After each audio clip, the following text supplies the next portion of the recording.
Good afternoon, folks.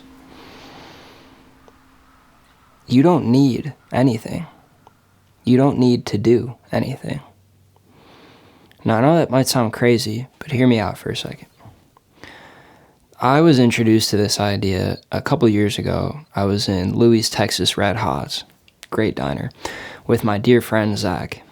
And I was in not a great place personally, mentally, spiritually. I felt lost. I felt confused. And I was talking to Zach, and I go, I know what I need to do, but I just can't bring myself to do it. I don't do it. I don't know why. I haven't been doing it. And he looks at me and he goes, do you need to? Or do you want to?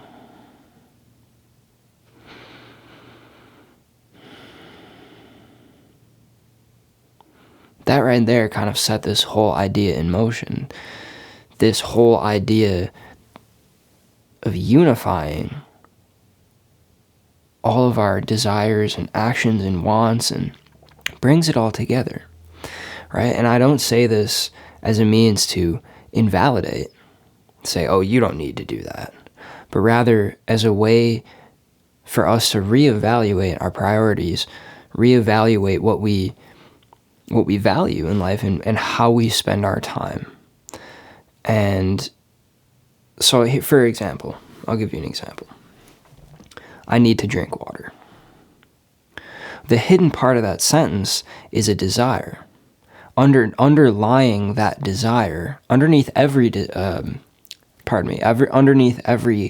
need is a desire. Right? So it really comes down to desire.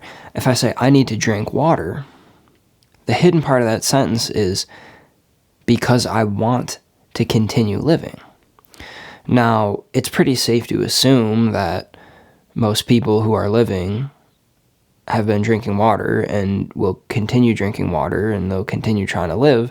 So it's, for the sake of efficiency in conversation, we just say, I need to drink water. And most people are like, yeah, true, yeah, I get it. Because I don't need to explain that I want to keep living. It's just kind of a given.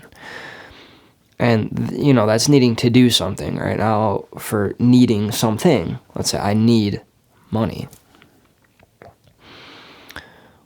Well, what do you need money for? Maybe, let's say you need money because you want to feed your kids. Noble desire. So it's easy, and it's pretty typical for us to just label that as a need. And be like, well, of course you want to feed your kids. That's what you should be doing. So let's just call that a need. Let's just make it simple.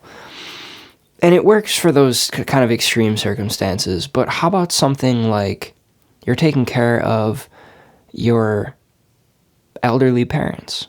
Do you need to take care of them? Well, no. No one's forcing you to. Even if someone held a gun against your head and told you to take care of your elderly parents, there's never just one option, right? Which brings me to my next point, which is that oftentimes none of the options out in front of us seem like something we want. So it's hard for us to accept that it's all desire. If my option is to stay in school and go into debt, or drop out of school and not be as as marketable or valuable in the eyes of the economy, well, maybe I don't feel like I want to undertake either of those options, but I have to pick one. Even a more extreme, like, I won't even go there. The list goes on and on. You can think of many times we're faced with a rather unsavory decision.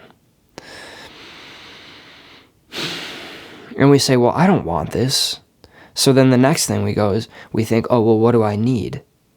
So now we start chopping up our priorities, we took this one kind of idea and chopped it up. I remember being taught in elementary school, probably 3rd or 4th grade. We were taught we have needs and we have wants. Focus on your needs first and then your wants. But this creates this cognitive dissonance that it makes it so difficult, especially for someone like myself who I've been kind of indecisive throughout a lot of my life.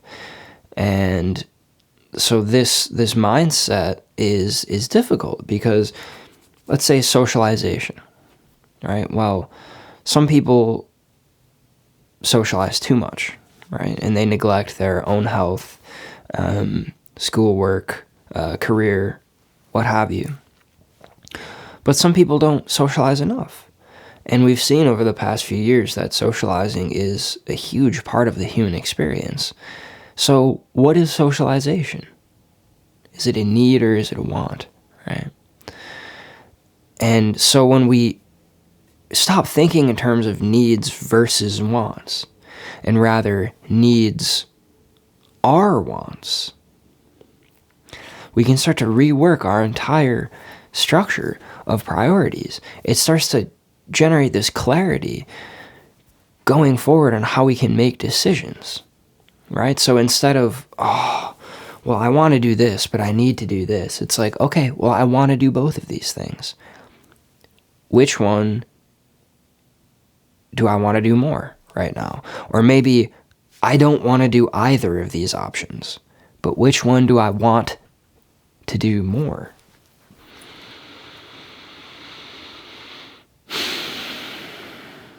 It can be hard to accept sometimes, but it really unites the whole way we go about our lives. It's really, I find it to be very powerful. You don't need anything. Everything you need is right here. So what do I want to do? What do you want to do? Until next time.